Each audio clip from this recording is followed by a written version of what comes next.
There we go.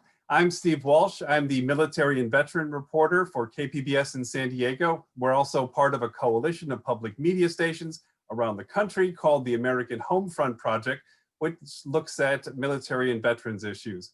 This is the first of 2 live events we're sponsoring on race and the US military. Next Thursday, we'll look at how the military copes with white supremacy. Today, we're looking at racial bias in the military. After the death of George Floyd at the hands of Minneapolis police, the military began a series of efforts looking at racial bias. Secretary of Defense Mark Esper created a Pentagon commission. There were some quick reforms put into place, like banning the use of photos during promotion reviews. In this hour, we're going to try to give you an overview of some of the big issues. We have Michael Johnson, who is with the Munford Point Marines Association, a Vietnam-era vet. His organization formed in the years after World War II, when African-American Marines were not always welcome in traditional veterans organizations. His group is still very active today. Also, we have the services are encouraging rank and file troops to talk about their own biases. So how do you do that? To talk about it, we have Stefan Williams. He runs a leadership training firm in Melbourne, Florida. A retired Marine, Williams worked with the Defense Department to facilitate conversations on racial bias. He still works with Marine units as a consultant. Heads up, we want volunteers to talk about their own experiences, and we plan to take your questions. So raise your hand in the chat.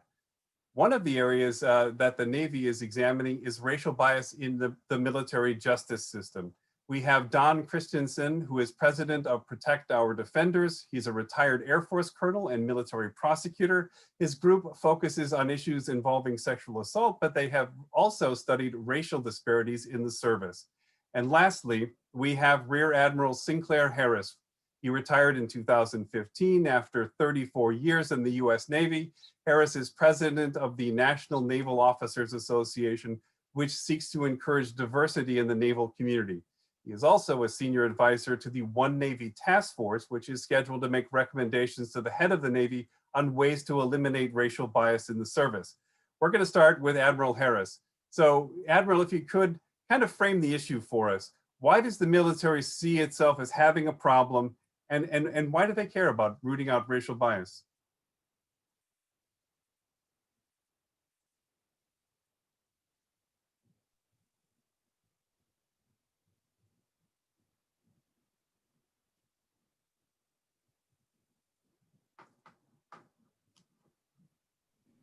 Thank you, Steve. Appreciate it. Forgot to hit the unmute button.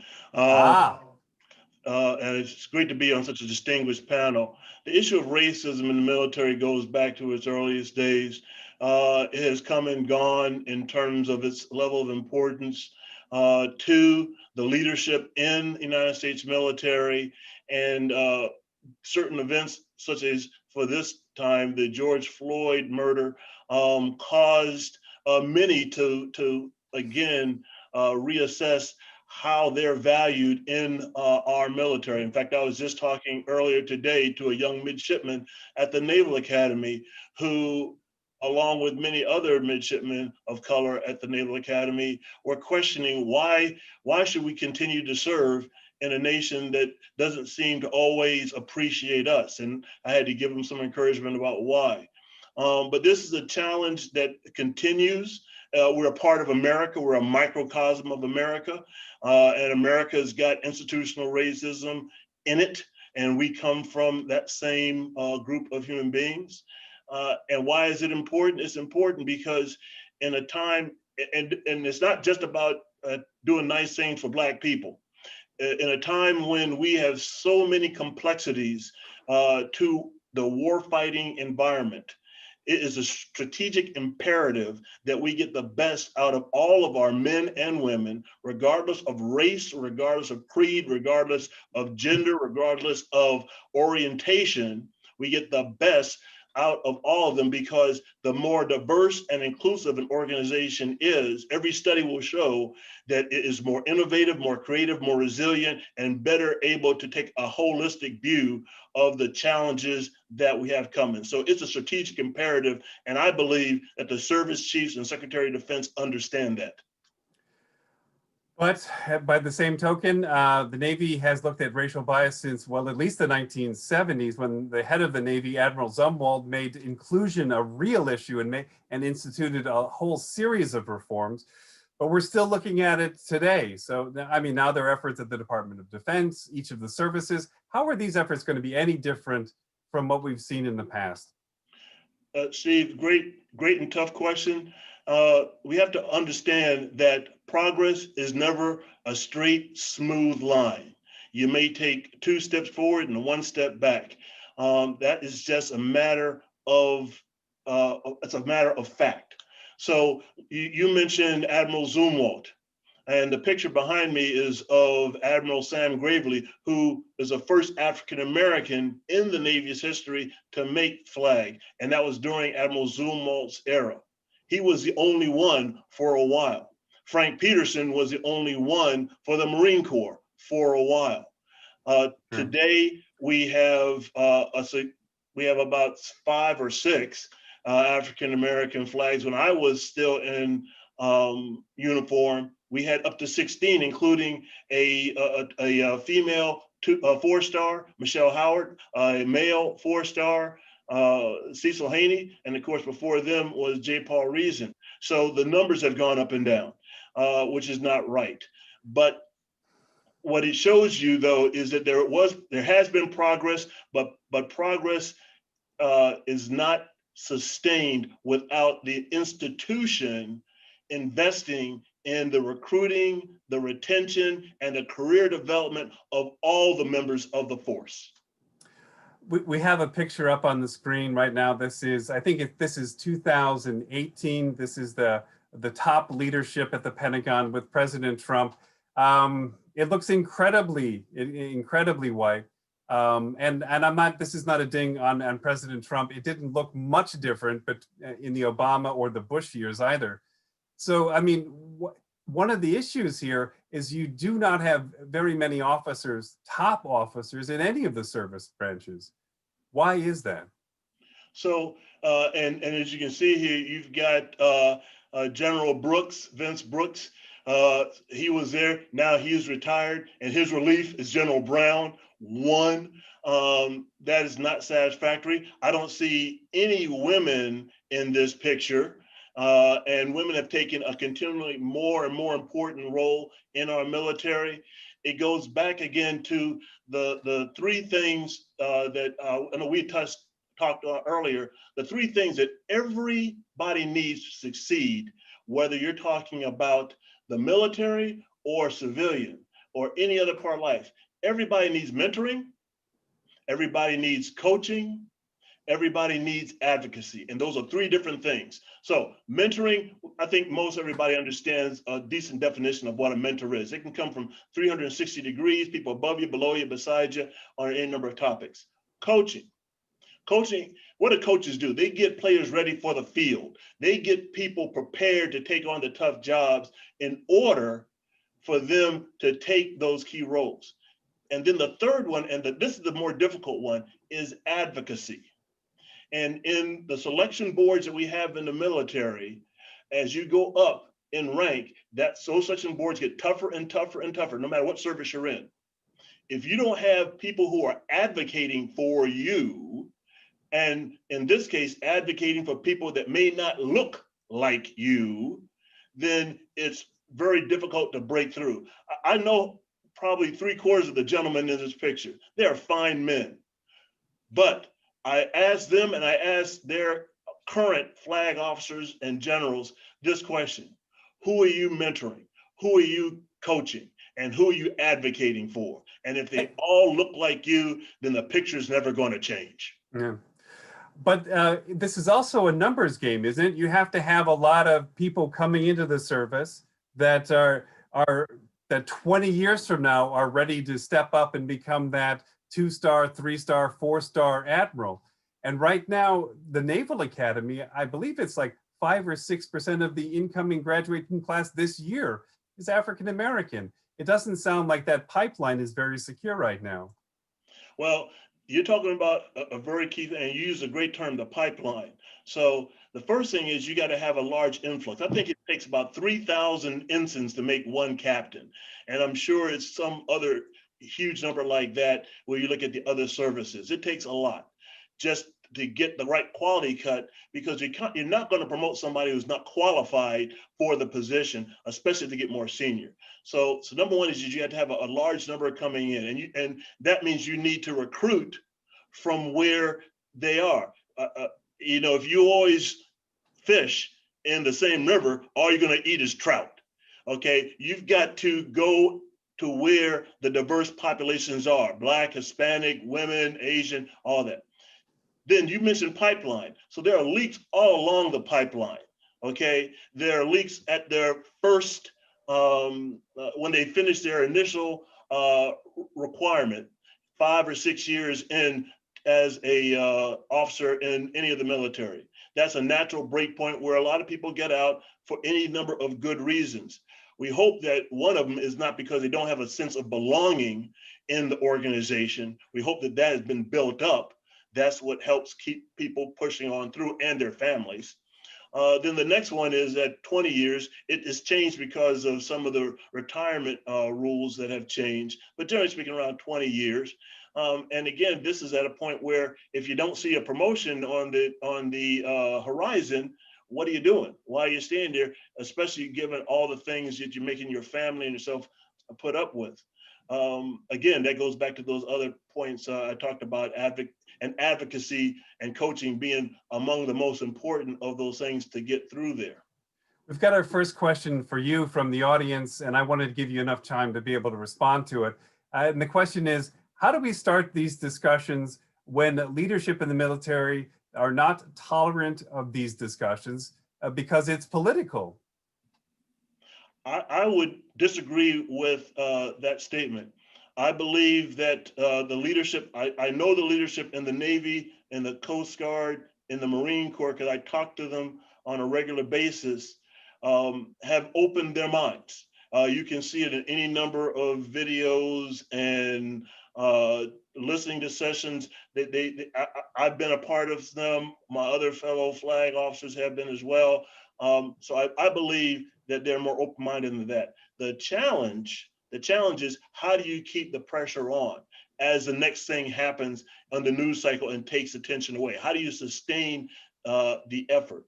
And the other challenge is, how do you get down from the 4 stars that you saw in that previous picture down to the colonels, down to the lieutenant colonels, down to the captains, down to the commanders, because they're writing the fitness reports for those new officers, those lieutenants, those 03s, okay?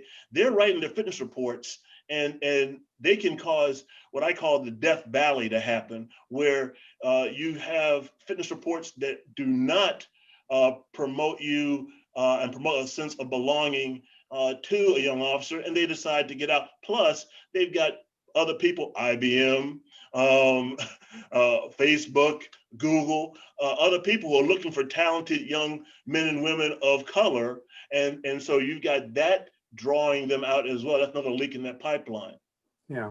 And it really is a matter of, it's not all test scores and just basic performance reviews. You really have to understand, if you're going to become an admiral in the Navy, there's a whole process. You have to reach certain milestones. You really do need to have somebody who is mentoring you and moving you along the process.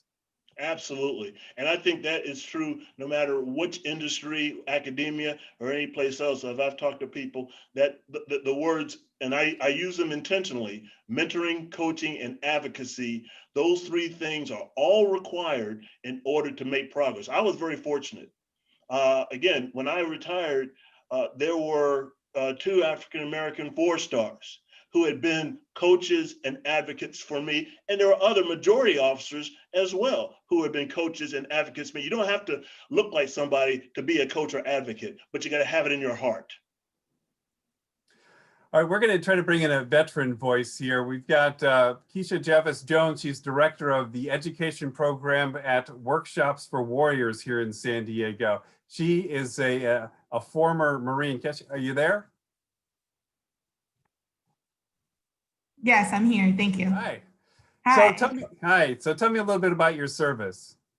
So I spent 10 years in the United States Marine Corps, where I deployed to Iraq as a female search team advisor, and which also known as a lioness.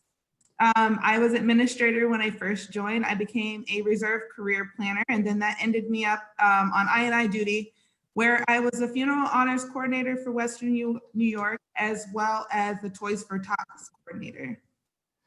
Now, we had a little conversation earlier, and I wanted you to take the audience through this. You headed up an honor guard in upstate New York, and you have That is correct. that really kind of highlighted how difficult it can be when people are not comfortable with you and your position. Tell us about it. Yes. So being a part of funeral honors, to me was a great honor to be able to, one, recognize my brother and sister for their service, and be the last person to hand that to their next of kin. In upstate New York, and many times we would strive to provide honors for a family. And you could tell by the looks on the faces, the glares, that I was not wanted there by the color of my skin. So at that point, you have to go through in your head, well, one, I know for a fact that I'm going to honor my brother and or sister because they served this country and they deserve to be honored. And that is what we as the honor guard do in their lasting memories. So how do I, as a service member, and this is being my job, make sure I respect the family and still make sure I honor my brother and my sister without showing total disrespect for their family and their family's wishes for me not to be there. And a number of times I would have to step back and let my junior Marines who came to do other duties take on that responsibility as I remain in the car. And it was just, unfortunate that someone would not honor the fact that, one, I'm serving, I'm a Marine, and they would look at me as just being a Black female that they did not want to have present. Yeah. I mean, what do you do? What's going through your head at that point? You're there to give the most solemn honor in the Marine Corps, to be there at that funeral, to honor that fallen Marine. What's going through your head? So at one point, for the first one, I would say I was very hurt because you would hope that everyone would honor the fact that you've given the ultimate sacrifice to serve this country. Myself being a combat veteran, I've gone through a number of things, just as many other combat veterans out there has gone to, and left my family to serve this country for all the freedoms and rights that we have. So putting pride aside and still remembering my brother or sister who's laying there may or may not have the same views, and that really does not matter. But knowing that I'm there to, one, represent the United States Marine Corps, to two, represent the honor of this nation, and three, I have to be the utmost professional and not let my personal feelings get the best of me in that moment. So I just had to, I'm from South Carolina. I should have mentioned that. And I have been victim of racism and sexism in many different aspects of my life. I have to be the most professional and find out, one, dig deep inside and say, you know what, I don't know what this individual's family is feeling, but I do know that they took the same oath that I took, and I must honor them for what they did and not let their family take anything away from them in the lasting moments where the United States military and DOD is going to honor them. We've got if you could stay on for just a second, we're going to have Stefan Williams on there, but we have another question from the audience, and I wanted to make sure I get to that. And this is from a military spouse. What do you do when our service members face retaliation by the chain of command for reporting racism? Any one of our guests want to take that one? Yes, I'll take that one. That is something that happens a lot, and it's very very tough for the actual service member to try to believe into the system that is in place to actually address these issues. And the best thing I can tell you is to take it to another level. It doesn't stop at the command. You can go all the way up to headquarters Marine Corps, headquarters Navy, and you got to keep pushing it. You got to keep pushing it. And once it's in the right people's hand, things change. They send people from outside of the organization to come in and do another investigation where there's no internal influences on the outcomes. And most of the time it stops at the command level, and which is hard, but a lot of these individuals don't want to go anymore because of the retaliation, because of the reprisal that happens when you do report. So I would say take it to the next level. And we're talking to Stefan Williams here. And Admiral Harris? I agree with Stefan completely. I would also say if it doesn't work at that, that's why you have a congressman. Okay, I mean, that all sounds well and good though, but we just talked about how hard it is to advance in the military and how you have to have all of the right mentors and everything has to be squeaky clean. If you complain, I've talked to African-American officers who felt that once I complained, I suddenly, for some reason, became the problem, not the actual racist incident. You're telling me that they'll be able to do that and have no impact whatsoever? I'm not saying that it'll have no impact. I'm not saying that people aren't hurt along the way. What I'm saying is that when I look through the history of the Golden 13, the Marine Corps Pathfinders, the first African-American women to join the military, I look at all the predecessors that put up with far more than I did, and they stood up and they spoke up, and they may have had to take a hit so that I could progress. It would be a dishonor not to do that. And we need to keep pressing forward. It won't be perfect. There are going to be people that take casualties. There's always war and casualties, but they have to keep pressing forward. But when that casualty is somebody's career, isn't that why we don't have 3- and 4-star admirals in the Navy? And if we shut up, we're not going to get any farther. So you have to keep pressing forward to make change work. Okay. All right, so I hadn't formally introduced Stefan Williams here. He's a facilitator from Melbourne, Florida. It's been his job to, facilitate just these kinds of discussions here. And it's just ironic. I wish this segment wasn't as timely as it keeps becoming, but just today, NPR released a poll saying about 36% of Americans say they've taken some concrete step or action to better understand racial issues after George Floyd's killing. Only about 30% of white Americans have done that. I mean, that's better than none, right? But it sounds like we have a very long way to go, doesn't it? Stefan? Yes, culture change takes time. It's incremental. And the thing about the racism inside of America, anything that's in society is in our military. The only thing that's different, we are more closely related to each other, and we under this one umbrella, Marine, Navy, soldier, whatever it may be, that kind of keeps us intact. However, those racial ideologies still permeate throughout the culture of the Marine Corps, the Navy, all services. So it's going to take some time. It's definitely going to take some time for us to make that turn, but we can't forget, if you go back 60 years, where are we? Something that's been going on for hundreds of years, policies that were written, laws that were put in place, those things are things that we are still trying to get over. So it takes time to change a culture. It takes time to change a behavior that has been deeply rooted in our country's soil, in our country's military, in our country's law enforcement, in our country's businesses. It doesn't stop there. So what I would tell you is basically we got to keep moving forward. We got to keep having these conversations. One thing in the military I would tell you that we can no longer do anymore. As a military member, as a Marine, I'm well trained. That means if somebody busts through my door, instantly I'm going to react without thinking because I'm trained to react to a stimulus. However, we need to educate. We can't do check in the box training all the time and think that, hey, we got the roster, we're good to go. No, we must educate now.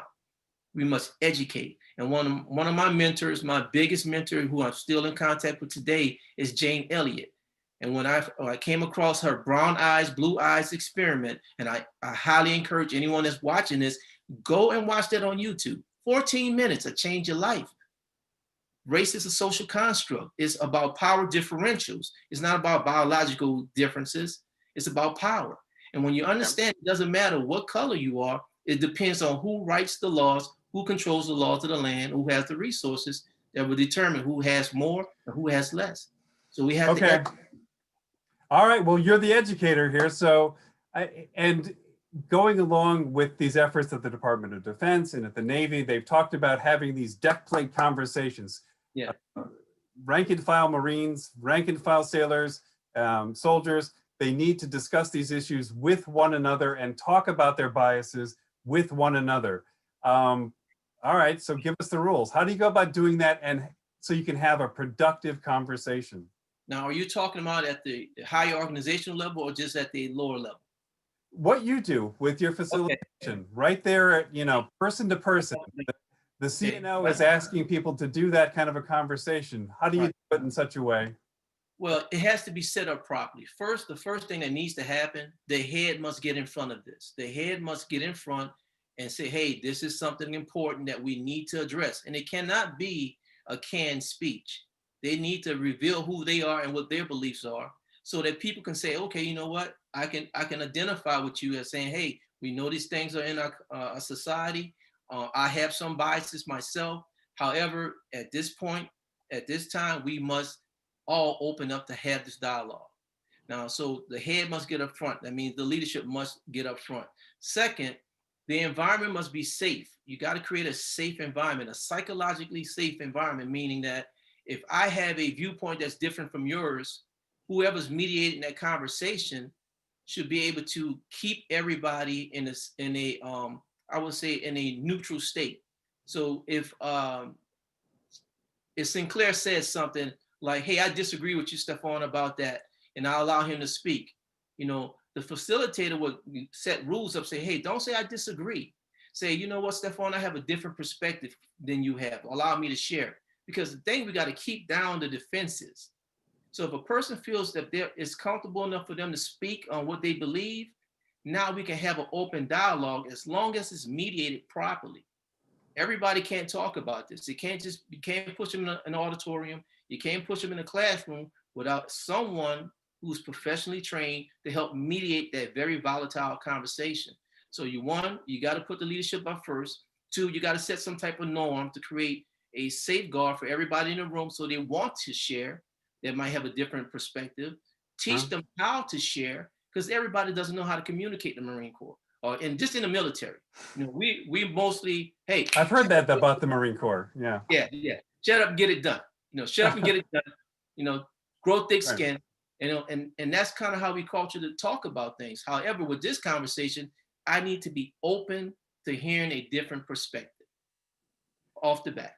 And I think we've talked about this. Yes. What you can't do is come in and try to have a debate. Yeah, no debating. No debate. So you want to be able to be open and communicate with one another and be there mostly what? To learn, right? And to actually hear. Yes. You got to come in with a open mind, and you can't come in to debate somebody else's experience. Just because it didn't happen to you doesn't mean it doesn't happen. You know, and I've seen it happen many times. Someone, well, I never experienced that. That doesn't mean it didn't happen. So you have to be open to something different. You got to listen empathetically to understand where that person's coming from, you know, and try to see what's happening in their world, in that military culture. You have another question? No, Keisha, I wanted to bring her back into the conversation. She's had to lead Marines, I know, at various points where she kind of didn't know where they were coming from. Can you talk to us a little bit about your own experience? Yes. So I'm going to go back to what Admiral Harris was saying earlier about mentorship, coaching, and advocacy. I totally agree. One of the things that I will say in the Marine Corps we're really good with is once a Marine, always a Marine, right? The other thing is we start off with a family. Now, I will say that when I first joined the Marine Corps, as early as boot camp, there were many people that had never actually had a conversation with the African American woman. They've never seen my hair texture. They wanted to touch my hair. But instead of shutting those individuals off, you have to be open to the conversation. Let them ask the questions. Let that be a part of the education that they're missing because of where they're from. I was also faced with individuals that came from a very racist homes. And I think it's really about opening up and letting them hear the honest you, respecting where they come from without being overbearing. And then also speaking to other individuals that you see them already engaging with about what you see in them and how they can help you. So that was a lot of what I did when I had those situations. Did you ever run into subordinates where it's like, these people do not like me? Can you tell? I mean, is it overt? Oh, you can tell. Be in you giving an order or direction and they just blatantly ignoring you, to the Snickers behind your back, whatever that may be. You can tell. And really the way to address it is usually not head on, because they already have such a bias against you from either their upbringing or where the social norm of where they have come from. And so you have to penetrate that very differently. And usually it's with education and understanding and starting those hard conversations. Where I came from, I'm from South Carolina. So I was one of the only African-American girls in the classroom up until I was in middle school. There was no African-American males either. Racial slurs started in elementary school. So I knew what that looked like prior to joining the service. And I know even young how I dealt with it. And a lot of it was being open, knowing that they learned that somewhere else it's not right, having the hard conversations to help them learn to respect you, your leadership role, and your understanding and respect of where they came from. Stefan, are there some people that you just don't try to address? Like, are there some people that are just not ready for it? And I mean, if there's a situation where you're a leader, you're going to have to address it on some level, but actually trying to get in there and really change people's understanding. There's some people that they're really not ready to hear. Yes, there are many people who aren't ready to hear. To try to change a person's belief system, it's like pulling teeth. They're going to hold on what they believe in. And you got to think about this. Racism is taught. You've been indoctrinated over and over from whoever brought you up and what we see in society. And you start to see those stereotypical behaviors of the people that you've been told that, hey, they are savages, they are thieves, whatever it may be. You cannot even see the person for who they are because you're looking through your lenses that have already been pre-made for you by your caregivers, whoever that may be. So some people you got to know when, hey, I'm not even going to push the button to go there. You don't waste your time, you don't waste your energy. But the thing that I love about the military is that, and I had it happen to me hundreds of times, people come in with racist beliefs and stuff from different places. That's why recruiters strategically place certain places, because that's what she ran into, one of those places that they want a certain type of recruiter there, right? So what I'm saying is that because of the close proximity with me and my leadership, because of them getting a chance to know who I am and watching me treat them with dignity and respect, it made them shift their own way of seeing people. It made them believe that, I think what I was told was a lie, because you're not like what I thought you were, what was in my mind. So the close proximity in the military, that helps a lot of people get over the racism thing. General Stewart of second MLG, Second Marine Logistics Groups at Camp Lejeune, where I was doing before the COVID thing happened, he got up front and told a very personal story to all his colonels and sergeants majors. And it opened everybody up. That's why I'm saying the head has to get in front of the body first before we move. And then people felt safe enough to say, you know what, I was raised to be a racist, and I'm a sergeant major. And yes, I still have some of that stuff in my mind. However, I try not to act upon it. So the close proximity in the military kind of makes ours a little more covert. You got some people who are a little bit more overt, the ones you can't talk to. However, the exposure, like she was saying, we got to be exposed to things that are different from us.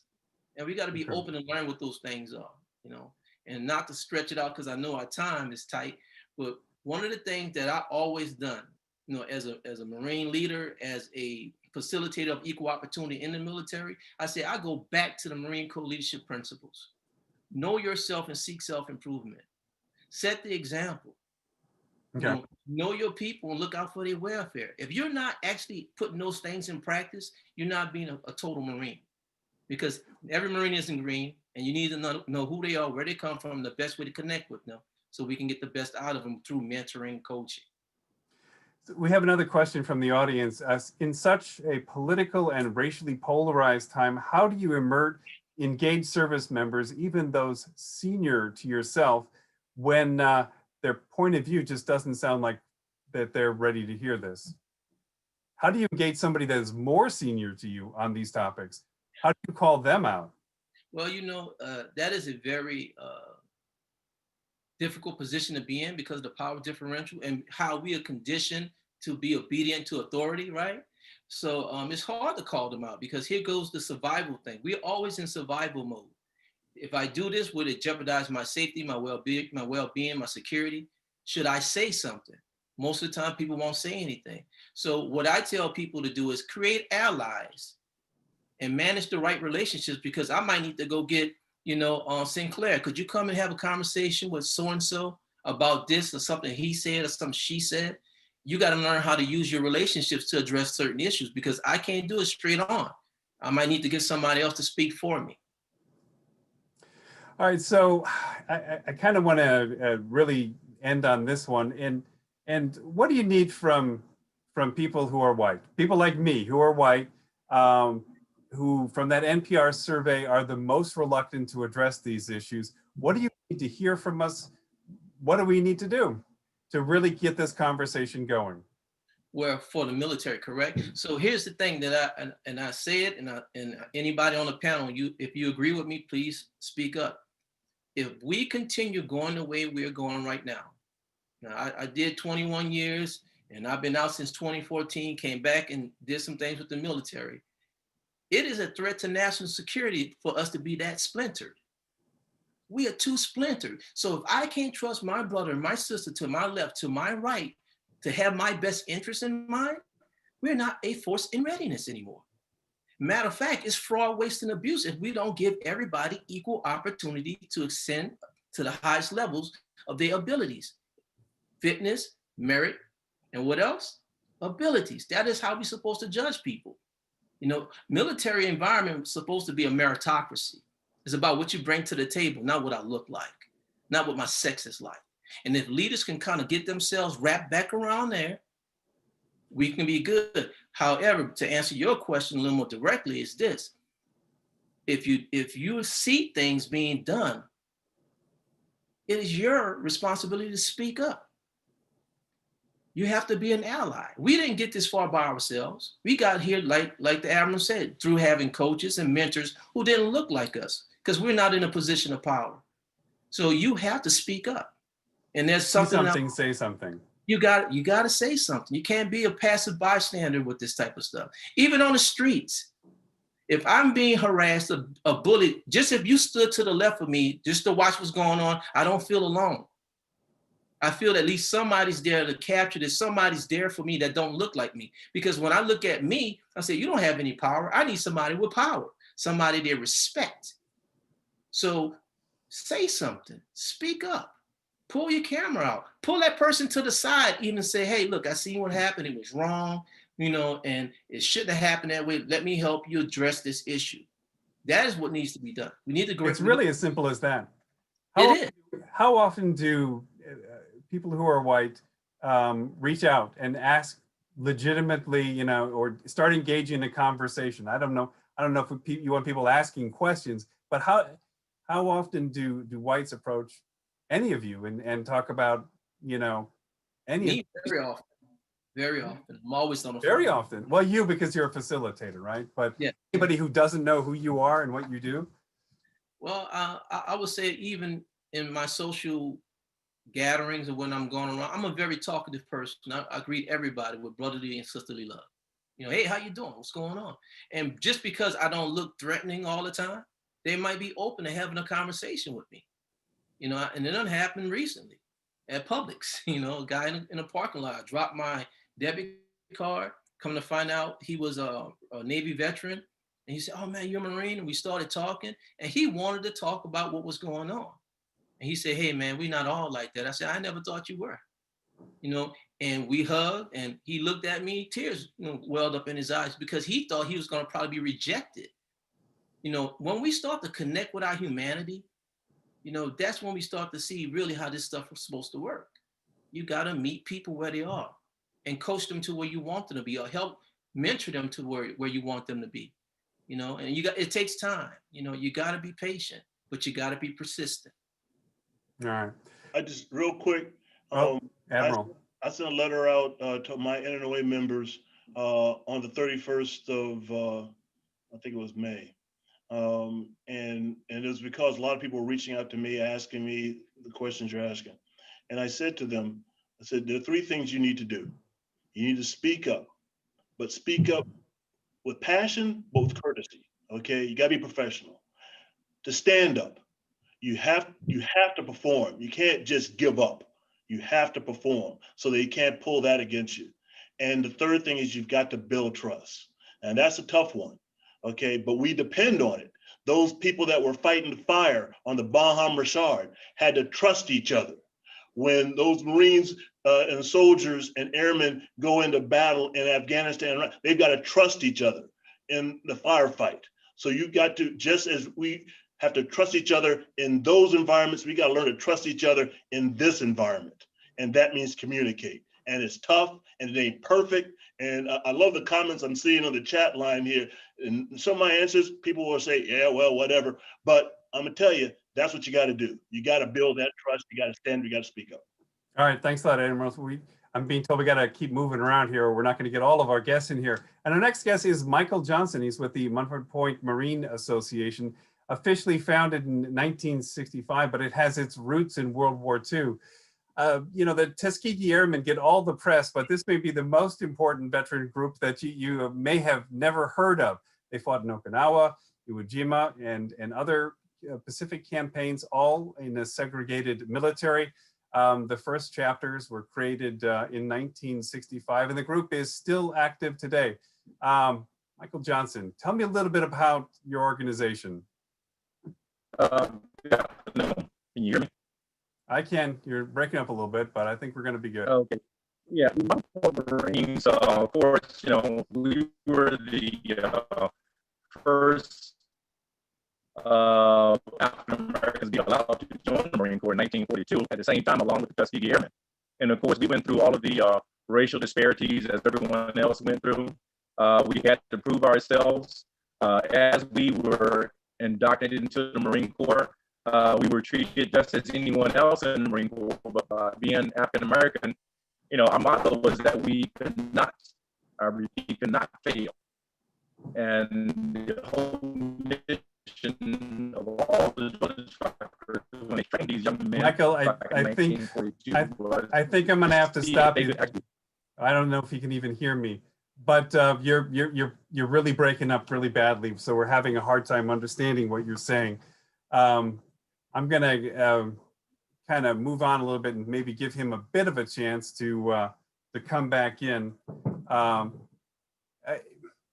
But actually, one of the things I wanted to talk about, and one of the things I want to address with Michael Johnson, since he's part of the veteran community, is like, what is the role that veterans group play in all of this? We talk about the number of African-American officers at the top ranks. That means somebody had to recruit them, somebody had to bring them into the system. And to my mind, veterans groups are like one of the biggest elements of that. They're the ones that have really show what the veteran community is all about. When you in the service, even if it's only for a few years, you're part of this lifelong coalition here that takes you all the way, to the end of life. But it's not always inclusive and welcoming. I think we have a video or a photo here of something that happened just recently that I wanted to bring up. This is a case involving a private Navy SEAL museum in Florida. The video appeared online recently that showed a fundraiser where a military dog team used someone in a Kaepernick jersey as the attack dummy. The SEALs quickly and publicly suspended ties with the group. Still, if you're trying to recruit African Americans to the SEALs or naval special warfare, and the numbers are very low in special warfare as well, I'm not sure that you would want to put the kind of time and effort into that you would take to become a Navy SEAL if you feel this community doesn't really want you. So I'm going to reach out to the other veterans here on the panel, maybe starting with Admiral Harris. It's like, is the veteran community prepared to shoulder part of this? In my view, the veteran community is shouldering as much of it as they can. You know, these type of things you see in this picture. I mean, we see it. We see these type of deleterious and awful depictions all too often. The difference, I think, now is that people are beginning to be held accountable for them, and that's the change that has to happen. The number of examples in my mind are too many to go over right now. But the fact is that something like that, probably 20 years ago, nothing would ever have happened. 15 years ago, probably been swept under the rug. Today, it goes viral, and next thing you know, they had to do it. The Navy captain, a retired, who was caught saying the awful things he said on Facebook Live or whatever it was, and Messenger, and was dismissed. There's an example. We just have to keep people held accountable. And I think this is where the lawyer here, Colonel Christensen, probably can weigh in better than I can. That's going to be the key, holding people accountable. But, you know, one of my questions is, when it comes to the veteran community, if this is an organization that prizes diversity, that's training people to work in diverse teams, how do they end up going back? And we see examples of intolerance like this. And there are others where, including with the Kaepernick incident, where some of the large veteran organizations, they took a pretty conservative stance that doesn't seem to reflect the sort of full veteran community that's out there. So what's going on if we're teaching diversity at all levels in the military? Why aren't the veterans group like the most tolerant group of all the organizations? Anybody wait? I don't believe they are training in diversity, but they're not educating anyone in diversity. And when you talk about the veteran community, you got to also look at the era in which they were in the military. Some of these guys was in during those times when we were dark green, light green, you know, where it was still somewhat segregated and certain people couldn't have certain positions. But also when you go back into society, you fall back into those groups. And then those behaviors come right back. You're not in that close proximity with your brothers and sisters anymore. So now you adopt the same mindset as those people that you're around, or because of accountability, because accountability is key in the military. However, once you put the actual the hammer down on a lot of people, they go underground. And they won't say too much overtly. They will do all their damage covertly. And when they get out, it comes right back to the surface. I've seen that numerous times. So that's why the veteran community kind of mirrors what happens in society. Do you feel comfortable around your fellow vets most of the time? Myself? Yeah. Yes. You know, I mean, it's just my demeanor and my mindset. I feel comfortable anywhere. You know, but I understand how to deal with those dynamics because I've been working in this field for over 10 plus years. Okay. So I understand. I understand how to deal with microaggressions. You know, I understand how to show certain body language and things like that. So they can kind of sense that I'm not an easy pushover with it, but I'm used to it. But not everybody wants to be in that environment too long. Well, if you feel you have to adjust yourself, why would you want to hang around and be part of a community that doesn't seem? Well, once you're out, you're a veteran, you know, and if I got to go in and deal with certain organizations, I have to deal with certain people like the VFW or going to the VA. You know, you hear all kind of things nowadays, you know, so I just know how to handle myself, you know, but again, it can be very difficult.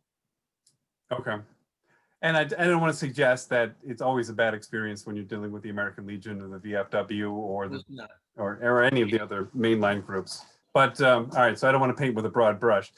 We got to move along. So we've got Don Christensen. He's the president of Protect Our Defenders. He's also a 23-year Air Force veteran, a colonel, and a military prosecutor. So your group sued the military, Don, to get statistics regarding race and the military criminal justice system. You found African Americans are more likely to face criminal charges and court-martial, even though they aren't convicted at a higher rate than any other soldiers or airmen. How bad is it, Don? Well, thanks, Steve. It's actually really bad, and it's getting worse. So we've known for years, decades, that African Americans in the civilian world are probably prosecuted at a much greater rate than the whites were. But I don't think the military has actually had any kind of spotlight put on them and their disparities. So in 2016, Protect Our Defenders, which is a sexual assault advocacy organization, decide, well, let's look at the racial problem in the military. And so we asked each service for 10 years of data to show the disparity between whites, blacks, Hispanic, and others. We were able to eventually get that 10 years of data, put out a report in 2017 that showed each service had a huge racial disparity problem. Sadly for me, the Air Force had the worst. Young black airmen are about twice as likely to be prosecuted as or receive non-judicial punishment than a white airman is. For the Marine Corps, it's about 1.3, the Navy about 1.4 times more likely, for the Army about 1.6 times more likely.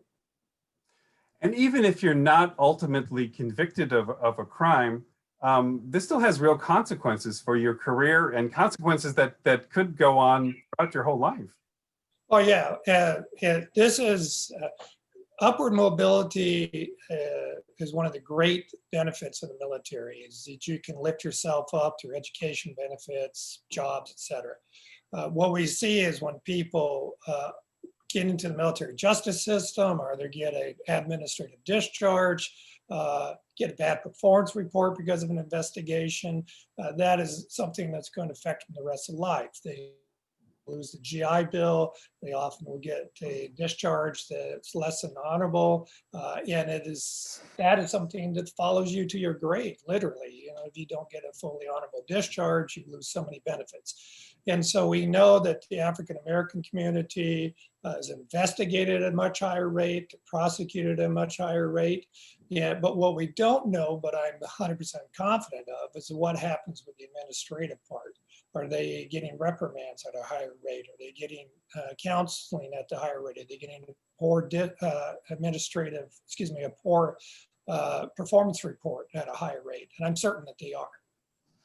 But we still don't have all the statistics on that. And because of some of your efforts, Congress has now started to take a look at this. Yeah, exactly. So when we released a report in 2017, we got a lot of media interest in it, and we got a lot of congressional interest in it. And Congress required investigation by the Government Accountability Office. They got much better access to data than we did, but they basically verified what we found. That report came out in 2019.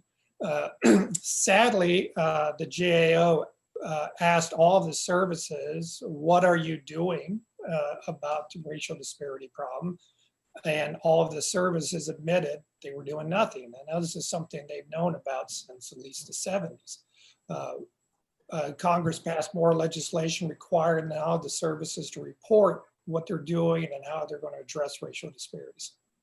And from the data that you collected, how often were African Americans, for how many years have African Americans led with the number of cases involving military justice? How often do African Americans lead everyone else in the military? Well, it's always. So we had 32 years of data, and it literally every year there was a significant disparity between blacks and whites. And sadly, even though we have a lot of ways to go in America, we are better race relations we were in the 60s. But in the military, the disparity is getting worse, not better. And that to me was pretty startling that that was bad. The military themselves has admitted that they've known this since 1972.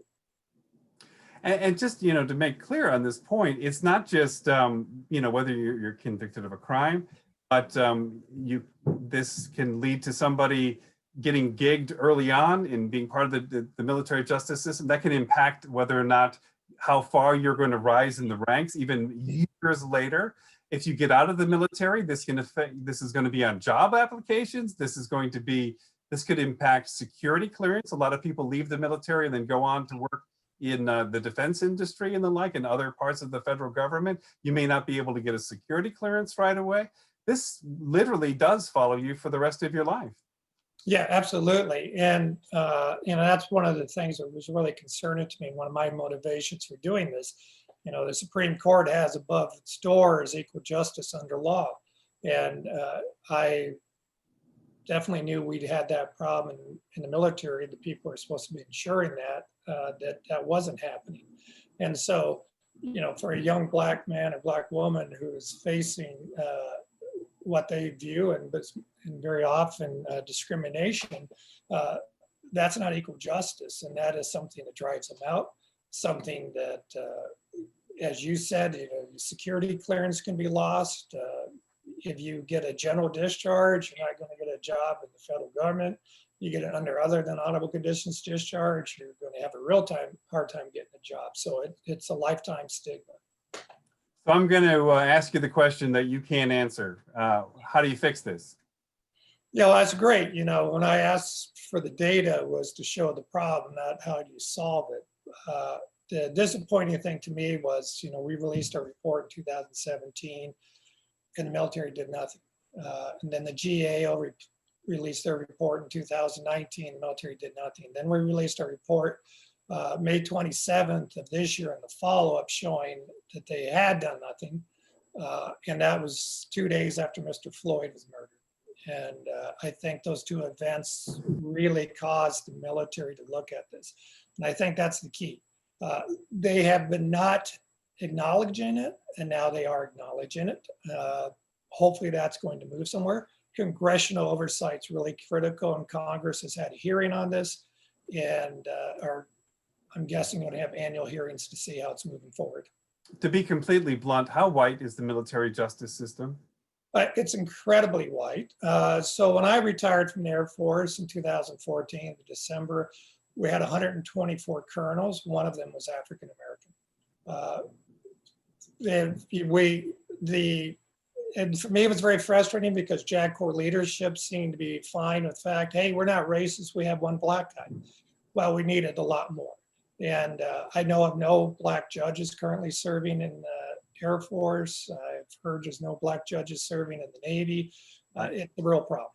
Yeah, no, I was just told that recently that there are 0 African-American judges in the Navy at this point. So no top admirals, no top admirals, and no judges.